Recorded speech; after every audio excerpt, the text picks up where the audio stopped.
The selfie I sent from Heathrow Airport on a wet Saturday morning in March wasn't staged. I didn't think about framing it. I didn't rehearse a caption. I just stood in Terminal 5 with my carry-on at my feet and my boarding pass folded in my jacket pocket. And when her text came through asking what I was doing that weekend, I turned the camera around, smiled, and hit send. No caption, no explanation, just the photo. Her response took 11 minutes. 11 minutes of me standing near Gate B22 drinking bad airport coffee from a paper cup that was already going soft at the seam. When her reply finally appeared on my screen, it was 3 words. "Are you serious?" I typed back 2. Dead serious. Then I put my phone in my jacket pocket, picked up my carry-on, and walked onto that flight without looking back once. My name is Eli Navar. I'm 36 years old. I'm a software architect for a mid-sized tech company headquartered in Bellevue, Washington, about 12 minutes across Lake Washington from Seattle on a clear morning. I design distributed systems infrastructure for a living, which means I spend most of my professional hours thinking about how to build things that don't collapse under pressure. It turns out that skill doesn't transfer to relationships as neatly as you'd hope. I want to tell you about the last 2 years of my life, about what I gave up, what I held on to when I should have let go, and the single conversation that changed the entire trajectory of where I was headed. The conversation where Jordana said words she probably thought would put me back in my place and close the argument. She had absolutely no idea she'd just handed me permission to leave. Before I get into the full story, if you're new here, hit that subscribe button right now and tap the notification bell so you don't miss what comes next. We tell real stories about real decisions with real consequences. And if this one is already hitting close to home, drop a comment below telling me what you would have done in my position. I read every single one. Now let's get into it. I met Jordana Reyes at a mutual friend's housewarming party in Capitol Hill in the fall of 2 years ago. She was standing near the kitchen island holding a glass of red wine. She wasn't actually drinking, looking mildly entertained by a conversation happening across the room that she clearly didn't feel the need to join. She had dark hair, sharp, observant eyes, and the kind of stillness about her that made you think she was the most interesting person at any gathering she walked into. She was a UX designer, freelance, mostly for healthcare technology companies. Smart, specialized work, and she was genuinely gifted at it. She had this ability to walk into a product and immediately identify exactly where the engineers had built for themselves instead of for the actual human beings who'd have to use it. I respected that instinct deeply. I still do.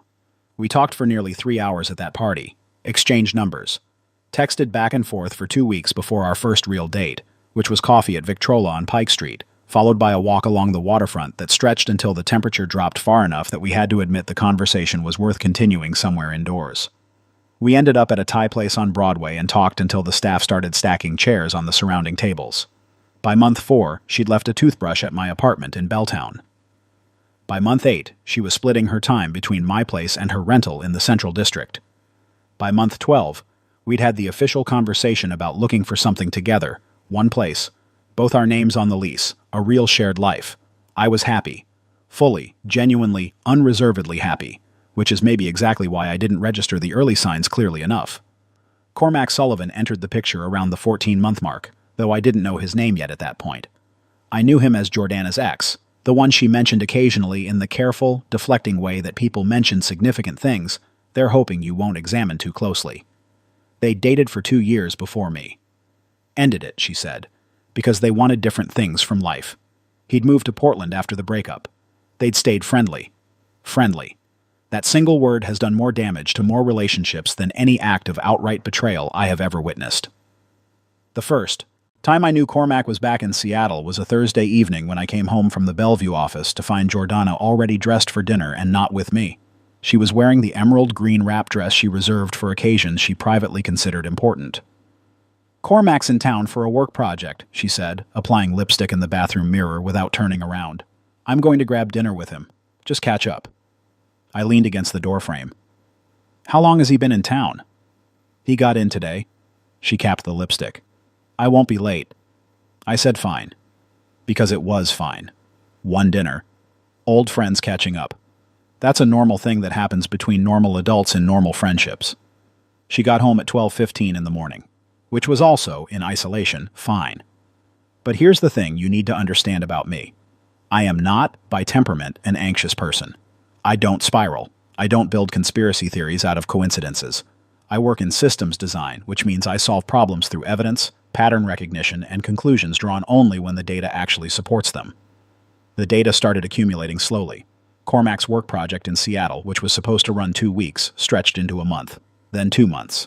I started hearing his name in sentences that had nothing to do with me. Cormac thinks the new album is overrated. Cormac and I went to the farmer's market on Sunday. Cormac says hi, he thinks you seem cool. He had never once met me. By month 3 of Cormac's extended Seattle stay, the pattern had solidified into something I genuinely could not keep explaining away. Jordana was seeing him every single weekend. Not occasionally, not incidentally, not when schedules happened to align. Every weekend, at minimum once, frequently twice. Saturday afternoons at Volunteer Park. Sunday brunch at Oddfellows on Capitol Hill. Walks around Green Lake that she described warmly as good exercise and good company. She always told me. I want to be precise about that. She wasn't concealing these plans. She mentioned them the same way you'd mention stopping to pick up groceries. I'm meeting Cormac for coffee Saturday morning.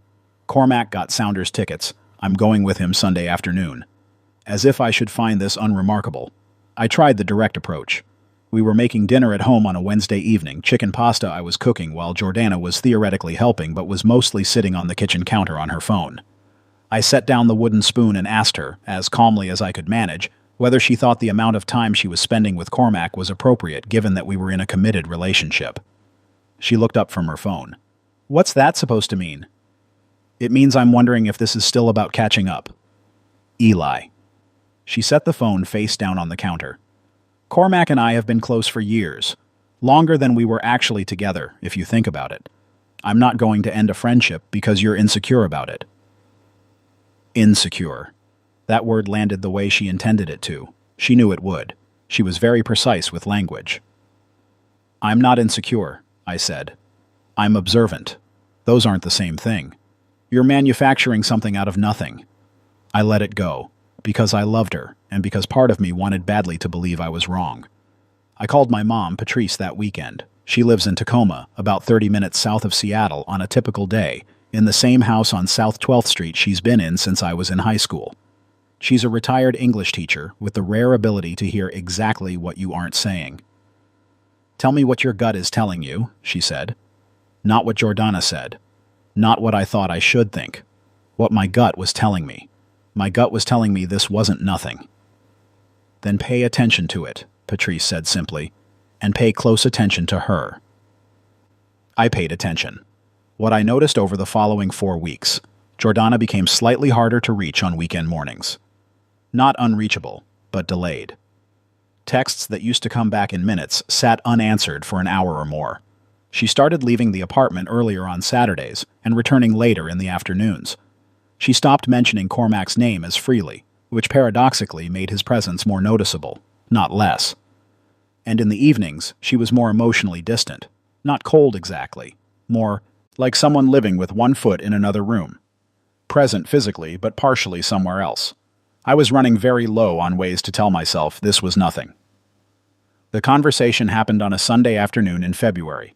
It had been raining all day. The steady, relentless, undramatic Seattle rain that doesn't announce itself. It just settles in and stays. Jordana had been out since mid-morning, and when she came home just after 2 o'clock, she had that particular quality she always had after time with Cormac. Lighter. Animated. Like she'd been somewhere that refueled something in her that our apartment no longer reached. I was at my desk working on a systems architecture diagram I'd been putting off for 8 days. I heard the front door. Heard her keys drop into the bowl by the entrance. Heard her heels on the hardwood floor. Hey, she said from the hallway. Hey. I didn't turn around. How was your morning? Really good, actually. We walked around Eastlake.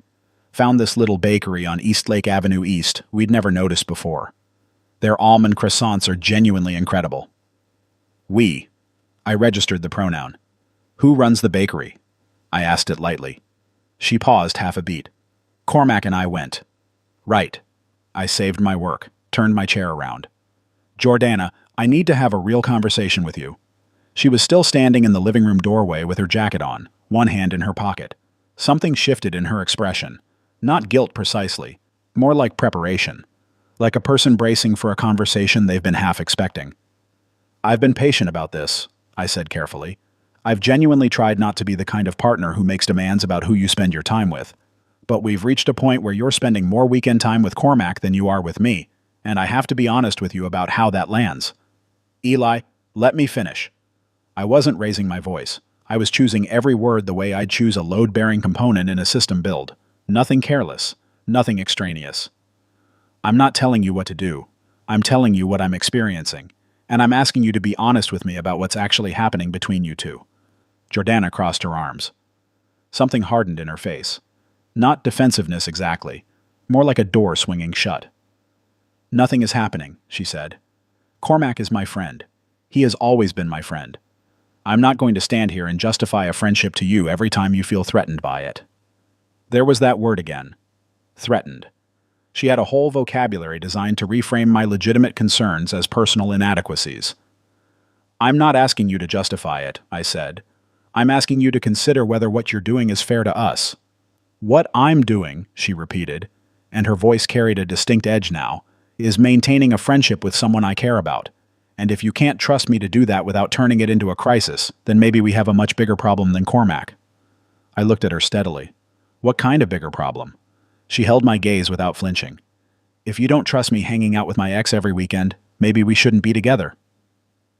I have replayed that sentence many times since that afternoon. The specific architecture of it. She didn't say she was sorry I felt that way. She didn't say she'd reflect on it. She issued an ultimatum disguised as a reasonable observation, designed to make me back down, apologize for being unreasonable, reaffirm that yes, of course I trusted her, and spend the rest of the evening pretending the conversation had never happened. Here's what she didn't know. 3 weeks earlier, I had received an email from my director, Harwick Bale. Harwick was a British systems engineering executive, sharp and straight-talking, who had been headhunted to run our company's London expansion out of a new office in Canary Wharf. He and I had collaborated remotely on a distributed systems project for the better part of 6 months, and he had apparently concluded that I was precisely the kind of principal architect he wanted on the ground in London, building out the technical foundation from scratch. The email was detailed, generous, and genuinely flattering. It offered a senior principal architect title, a meaningful compensation increase, significant equity in the London expansion, the chance to hire and build an entire technical team in a city I had always wanted to live in. I had declined it 2 weeks after receiving it. The reason I had declined was standing across the room from me with her arms folded, telling me that maybe we shouldn't be together. I looked at Jordana for a long, quiet moment. I thought about the past 18 months. The green dress. The farmer's market. Cormac says hi. He thinks you seem cool. The bakery on Eastlake Avenue East with the incredible almond croissants. And I thought about Harwick's email, which I had not deleted, which was sitting in a folder, waiting. You're absolutely right, I said. She blinked. What? You're right. If I can't trust you, we shouldn't be together. I stood up from my desk chair. My voice was completely level, steadier than I expected it to be. I think that's a fair conclusion. Jordana stared at me. The conversation had gone somewhere her script hadn't prepared for. Eli, I didn't mean... I know what you meant, I said. And I think we both need some time to sit with this. I went to the bedroom, closed the door quietly behind me, and opened my laptop. I found Harwick's email. I wrote a reply in under 2 minutes. Harwick, my circumstances have changed. If the London role is still available, I'm in. Let me know what the timeline looks like and what you need from me. I hit send, put the laptop on the nightstand, lay back and looked at the ceiling. He replied in 4 minutes. It was after midnight in London and he was apparently still at his desk. The role was still open. They'd been slow to fill it because they'd wanted me specifically. Timeline was 6 weeks. 6 weeks was completely workable. In the living room, I heard the television turn on. The next 6 weeks are the part of this story that people tend to misunderstand when I tell it. They assume it was cold, robotic, revenge executed with clinical detachment. It wasn't anything like that. It was genuinely sad. That's the most honest word I have for it. Jordana and I didn't have a dramatic final confrontation. We didn't scream. We didn't say the cruelest things we could think of to see what they'd do. We had a slow, painful unraveling that lasted about 10 days, during which she tried twice to walk the Sunday conversation back, and I listened carefully both times and said very little. I wasn't punishing her with silence. I was, for the first time in months, actually listening to what wasn't being said. What wasn't being said was, "I choose you. I choose us over this." She never said it. On day 11, I told her I was accepting a job transfer to London, a great professional opportunity that had come up. I didn't mention I'd already turned it down once. That felt like a private fact that didn't belong in the conversation.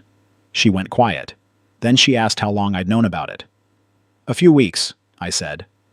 Her expression shifted through several things in the space of about 3 seconds. "Is this because of our fight?" "It's because it's the right move professionally," I said. Which was true. It was also not the complete truth. But I had been offering her the complete truth for months, and the complete truth had apparently not been what this situation was built to receive. We ended things officially that weekend. It was quiet. She cried a little. I held her hand across the kitchen table and meant it sincerely when I said I hoped she was happy. I still mean it. Whatever was happening with Cormac, whatever she'd been searching for, whatever she needed that I wasn't providing, I genuinely hope she found it. Then I went to my desk and started researching neighborhoods in East and South London. I gave up my apartment in Belltown and put everything I owned into a 10 by 10 storage unit on Western Avenue near the waterfront. I spent my last 2 weeks in Seattle saying real goodbyes. My friend group was mostly tech-adjacent, people I'd known since my early Amazon years before I moved to the Bellevue side. They took me to Smith on Capitol Hill on my second-to-last night for a proper send-off, the kind where everyone says they'll visit, and about a third of them actually follow through. I had dinner with Patrice in Tacoma the night before my flight. She made the chicken piccata she's been making since I was 12, and we sat at her kitchen table on South 12th Street and talked for 4 solid hours. "Did you do the right thing?" she asked at some point near the end of the night. "About London?" "About all of..." I thought about it carefully. "Yeah," I said. "I think I did." "Good." She got up to cut the dessert she'd bought from a bakery on 6th Avenue. We talked about her garden plan for spring, about whether my cousin in Phoenix had actually figured his life out yet, and she did not make me feel guilty for leaving, which is one of the several reasons she is the finest person I know. I was at SeaTac by 6 in the morning. British Airways direct to Heathrow, 11 hours. Window Seat, a novel I'd been meaning to read for 8 months, and the specific exhausted lightness that comes from making a decision you've genuinely stopped second-guessing. I was somewhere over Greenland when my phone, still connected to the in-flight Wi-Fi, buzzed with a text notification from Jordana. "What are you doing this weekend?" I looked at the message, thought about the question, thought about the rainy Sunday afternoon in February, the almond croissants, the kitchen table. You're absolutely right. I turned the camera around. Window seat, British Airways headrest visible, cloud layer filling the frame outside. I looked like a man with somewhere to be. I snapped the photo and sent it. No caption. Her reply came 11 minutes later. "Are you serious?" 2 words back. Dead serious. Then I put my phone in my jacket pocket, adjusted the window shade against the glare above Greenland, and fell asleep somewhere over Ireland. I want to tell you about London, because this story doesn't end at the airport, and it wouldn't be honest to let you think the ending was a selfie. Harwick met me at Canary Wharf on my second day in the city. He was exactly as I'd expected from his emails. Direct, brisk, genuinely brilliant, with the specific confidence of someone who's been solving hard problems so long, he's stopped finding them interesting unless they're extraordinarily hard. He walked me through the office, which occupied 2 floors of a building on Bank Street with floor-to-ceiling windows overlooking the Thames. The space had the organized chaos of a technical team growing faster than its own infrastructure could keep up with. "You're building this from scratch," he said, standing at the window with his arms crossed. "I mean the whole technical backbone. The team's at 12 people now, and we need 35 by end of Q2. You're hiring, designing, architecting, all of it simultaneously." "Good," I said. "That's exactly what I came for." He looked at me sideways.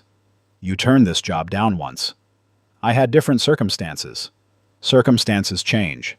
"They do," I said, "especially when they need to." I found an apartment in Bermondsey, south of the river, on Tanner Street in a converted Victorian warehouse with exposed brick walls and windows that looked down at a row of independent restaurants and the weekend market 2 blocks east. The commute to Canary Wharf was 15 minutes on the Jubilee line. The apartment cost more than my Belltown place and was considerably smaller, and I liked it immediately and completely. My colleague Desmond Park became, within the first 2 weeks, my closest friend in the city.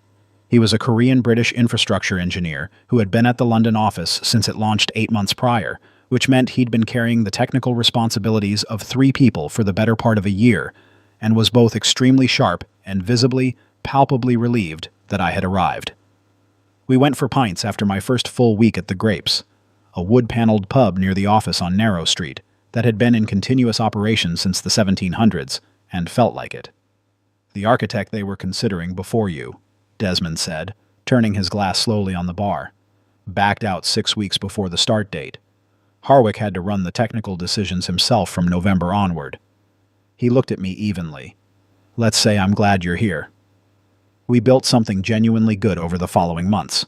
Clean systems, properly designed, built to hold under the kind of load that exposes every shortcut you took in the first version.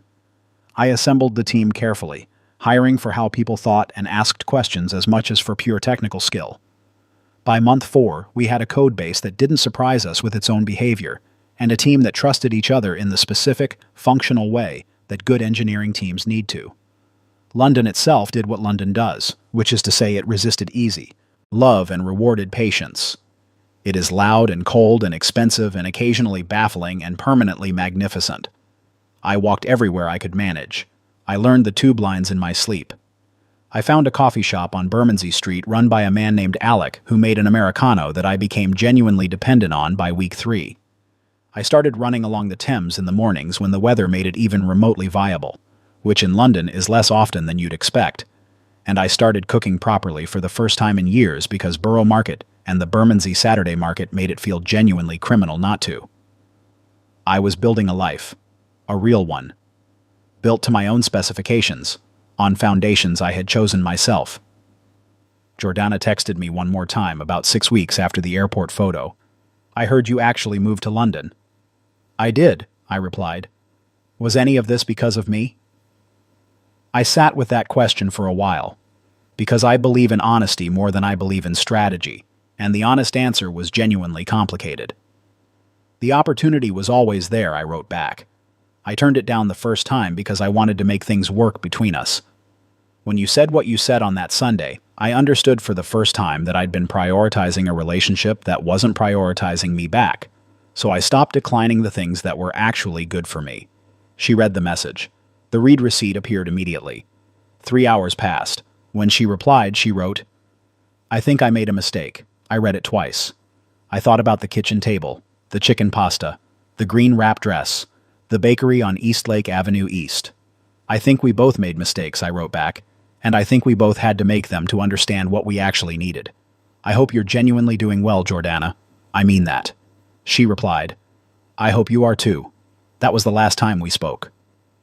Cormac moved back to Portland about 2 months after I left Seattle. A mutual friend mentioned it in passing, not as gossip, just as an update in conversation. Jordana was no longer part of my life, so whatever happened with Cormac was completely her business and had nothing to do with mine. I mention it only because it is a data point. I leave its interpretation entirely to you. Patrice came to visit London in July. We spent 4 days walking the city. She stood on Tower Bridge and took an amount of photographs that I'm not going to characterize because I would like to remain her favorite child.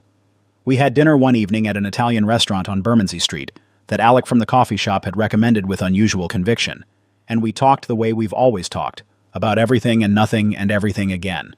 Before she flew home, she stood in my kitchen on Tanner Street looking down at the street below through the warehouse windows. "You seem like yourself again," she said. That was exactly it.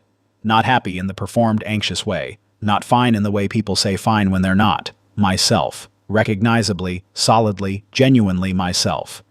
"I am," I told her. She nodded once, the way she does when something is confirmed rather than merely stated, and went to finish packing her bag. "I'm still in London. 14 months now. The team is at 38 people. We shipped a major infrastructure project last quarter that Harwick described, with characteristic British economy as rather good, which from Harwick is approximately equivalent to a standing ovation. Desmond and I have a standing Thursday evening arrangement at the Grapes on Narrow Street that I expect to continue for as long as either of us remains in this city. I met someone 3 months ago." She works in data ethics at a policy organization near London Bridge, the kind of work that requires both technical literacy and genuine moral clarity, which is a difficult combination, and she carries it well. Her name is Clara. She has her own calendar, her own friendships, her own fully occupied life, and she has this way of listening that makes you feel like you're the most interesting problem she's encountered all week. We're taking it at whatever pace makes sense. There's no rush. That's, I've learned, the best kind of beginning. My personal take: the system reset. What hits me most about Eli's story is his logic. As a systems architect, he knows that if a foundation is faulty, the whole structure will eventually collapse. For months, he tried to fix a relationship where he was the only one invested, while Jordana was living a double life with her ex. The turning point wasn't a fight. It was when he simply said, "You're absolutely right." In that moment, he stopped arguing and started acting. He didn't just move to London, he chose himself. He realized that you can't build a future with someone who treats you like a backup plan. My takeaway is simple: don't beg for a seat at a table where you aren't valued. Sometimes the best way to fix the system is to leave it behind and start fresh. Eli didn't lose a partner. He gained a life built on his own terms. And that selfie from the airport? That wasn't revenge. It was freedom.